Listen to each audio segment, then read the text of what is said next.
میرے آقا صلی اللہ تعالیٰ علیہ وسلم کے رخ انور پر ایک دھبا بھی نہیں تھا، کبھی ایک کوئی اس طرح کی پھنسی نہیں آئی جس سے لوگ کباہت کر سکتے ہوں، کراہت کر سکتے ہوں۔ اب جس میں اطہر کا جو حلیہ سیرت میں بیان کیا گیا ہے وہ توجہ سے سنیں۔ اللہ کے حبیب صلی اللہ تعالیٰ علیہ وسلم قد و قامت میں نہ بہت زیادہ لمبے تھے اور نہ پست قد تھے، درمیانی قد، لیکن وہ بھی اس کمال کا کہ اگر 1000 کے مجمع میں ہو تو سب سے بلند میرے آقا نظر آتے تھے۔ یہ قد و قامت، صحابہ نے فرمایا وہ بہت زیادہ لمبے نہیں تھے، بہت زیادہ پست قد بھی نہیں تھے، درمیانی قد، لیکن 1,00,000 صحابہ کے درمیان بھی ہوتے، حضور کا چہرہ سب سے نمایاں نظر آتا اور سب سے بلند نظر آتا۔ یہ تو میرے آقا کا معجزہ بھی تھا۔ قد و قامت کے متعلق صحابہ نے یہ فرمایا، اور اس کے بعد صحابہ نے ام المومنین عائشہ صدیقہ رضی اللہ تعالیٰ، ام سلمہ رضی اللہ تعالیٰ، یہ وہ صحابہ اور صحابیات اور ازواج کی تذکرے میں کر رہا ہوں جنہوں نے میرے آقا صلی اللہ تعالیٰ علیہ وسلم کے ساتھ اپنی زندگی کے لمحات بتائے ہیں اور صحبت پائی ہے۔ انہوں نے تاریخ میں حضور کا حلیہ رقم کیا ہے۔ اللہ کے نبی صلی اللہ تعالیٰ علیہ وسلم کی پیشانی مبارکہ ابھری ہوئی تھی، چوڑی تھی، ایسی نہیں کہ بالکل چھوٹی ہو، کشادہ پیشانی تھی، اور حضور اکرم صلی اللہ تعالیٰ علیہ وسلم کی دونوں بھویں جو تھی، ان کو بھویں کہا جاتا ہے، ابرو کہتے ہیں یا بھویں کہتے ہیں، یہ دونوں نہایت گھنے تھے اور بیچ میں آ کر کے مل جاتے تھے، یعنی دونوں بھووں کے درمیان ملاوٹ تھی، اتنا کشادہ نہیں، کھلے ہوئے نہیں، دونوں ابرو مل جایا کرتے تھے۔ یہ خوبصورتی کی اعلیٰ قسم ہوا کرتی ہے، اور حضور پاک صلی اللہ تعالیٰ علیہ وسلم کی پلکیں نہایت گھنی اور لمبی تھی۔ حضور پاک صلی اللہ تعالیٰ علیہ وسلم آنکھ بند کرتے تو نظر آتا، آنکھ کھولتے تو نظر آتا، بلکہ بعض صحابہ کہتے ہیں ایسا لگتا دن ہو رہا ہے رات ہو رہی ہے، دن ہو رہا ہے رات ہو رہی ہے۔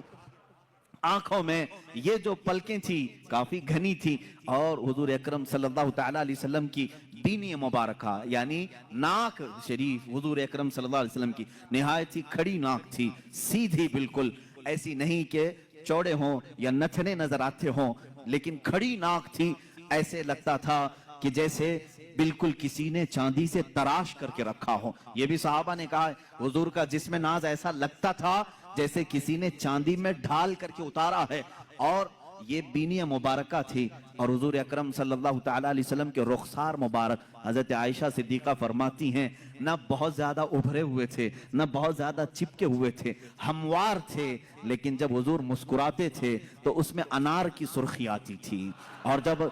ناراض ہوتے، غصہ ہوتے تو اس میں لال پن نظر آتا تھا۔ صحابہ اس سے محسوس کر لیتے حضور پاک صلی اللہ تعالیٰ علیہ وسلم کے رخسار پاک۔ یہاں تک کہ ایک صحابی نے کہا حضور گورے رنگت کے تھے، لیکن گورے کا مطلب چونے جیسی سفیدی نہیں، بلکہ کہتے ہیں ایسے گورے جس کو کہتے ہیں گلابی رنگت ہو۔ حضور پاک صلی اللہ تعالیٰ علیہ وسلم گلابی مائل تھے خوبصورتی میں، پیشانی ابھری ہوئی چوڑی، رخسار ہموار، بینی، ناک مبارکہ نہایت ہی سیدھی اور کھڑی ہوئی، اور لبہائے ناز اللہ اللہ۔ صحابہ کہتے ہیں حضور پاک صلی اللہ تعالیٰ علیہ وسلم کے ہونٹ نہایت ہی سرخ تھے، ایسا لگتا تھا جیسے کسی نے کلی کیا ہوا ہو، اس کو ایسے تراشا گیا ہو۔ جب میرے آقا صلی اللہ تعالیٰ علیہ وسلم مسکراتے تھے تو لوگوں صحابہ نے بیان کیا اس میں ایک دھار بھی نظر نہیں آتی تھی، جیسے بچوں کے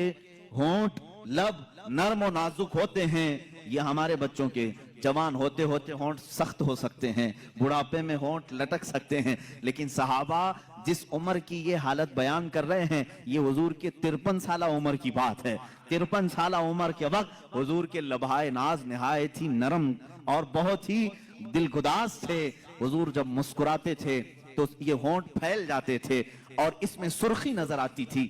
اور رسول کریم صلی اللہ تعالیٰ علیہ وسلم کی ذقن مبارک یعنی ٹھوڈی شریف یہ بالکل ہی مثلث نما، یعنی ایسے نہیں کہ جس کو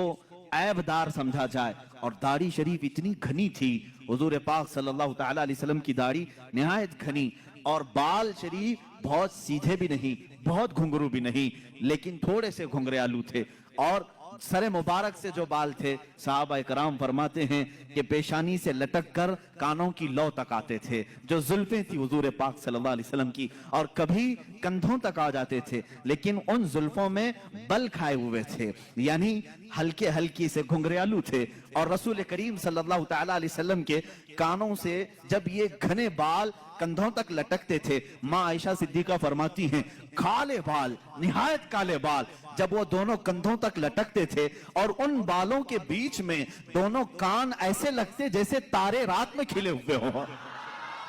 دو بڑے ستارے ان گھنے بالوں کے درمیان کھلے ہوئے ہوں۔ صحابہ کہتے ہیں اسی طرح سے نظر آتے تھے، کیونکہ کانوں میں بالکل سفیدی تھی، بہت ہی روشنی تھی، اور بال نہایت ہی رنگ کالے، اور ان کالی رنگت میں جب وہ سفید رنگ کے کان ہوں یقیناً وہ خوبصورت ہوں گے، یقیناً وہ تارے سے زیادہ خوبصورت لگتے ہوں گے۔ اب گردن مبارک جو تھی صحابہ کہتے ہیں سراہی نما تھی، ایسے جیسے کہ حضور اکرم صلی اللہ علیہ وسلم پانی پی رہے ہوں تو صحابہ کو یہ تک نظر آتا تھا کہ پانی اتر رہا ہے، جیسے شیشے کے اندر سراہی میں پانی ڈالا جائے۔ اور ایک صحابی بیان کرتے ہیں حضور پاک صلی اللہ تعالیٰ علیہ وسلم سے جس نے مصافحہ کیا، وہ ہتھیلیاں اتنی نرم و گداز تھی، کہتے ہیں دنیا کے کسی ریشم میں اتنی نرم و گدازت نہیں ہوتی، اتنی لطافت نہیں ہوتی، اتنی لطافت، اور وہ بھی کس عمر کی بات؟ 53 سالہ عمر کی بات ہے۔ ہاتھ جوان ہوتے ہوتے سخت ہونے لگتے ہیں،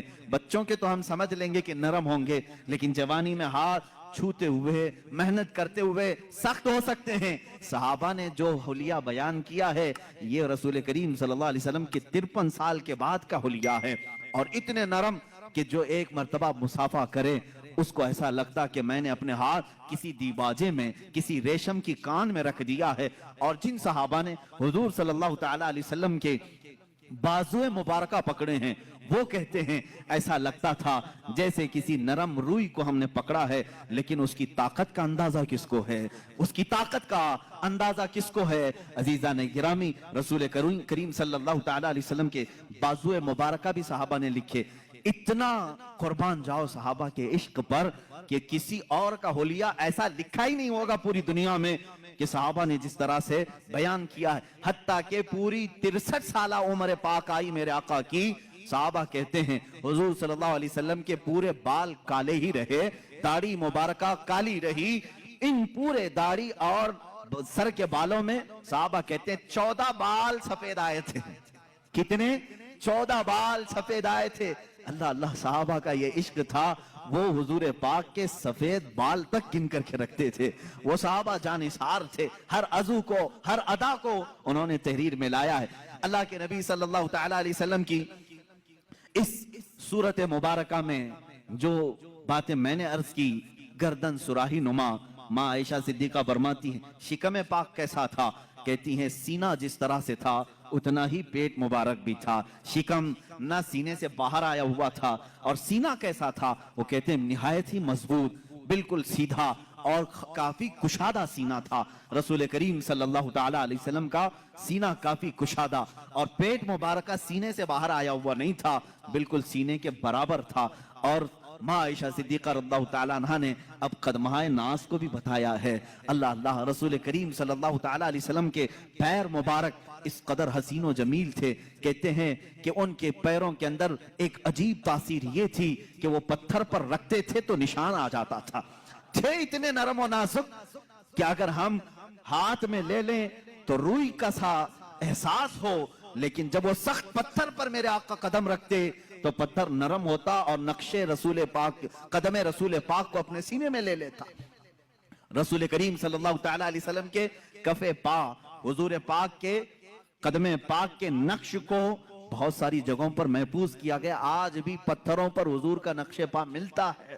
اللہ کے حبیب صلی اللہ تعالیٰ علیہ وسلم کے قدمہائے ناز ہیں۔ رسول کریم صلی اللہ تعالیٰ علیہ وسلم کے دندان مبارک، دانت مبارک، حضرت عائشہ فرماتی ہے ہر دانت سے الگ نور نکلتا تھا، ہر دانت سے الگ نور نکلتا تھا۔ ایک مرتبہ عائشہ صدیقہ رضی اللہ تعالیٰ عنہ فرماتی ہیں میں گھر میں بیٹھی اپنے کپڑا سی رہی تھی اور اندھیرا تھا، میں اندھیرے میں ہی کپڑا سل رہی تھی، اسی اسنا میں رسول کریم صلی اللہ تعالیٰ علیہ وسلم میرے حجرے کے قریب آئے، میں نے کپڑا سمیٹنا چاہا، سوئی میرے ہاتھ سے گر گئی۔ حجرے میں سوئی کہاں نظر آئے؟ اندھیرے میں۔ اللہ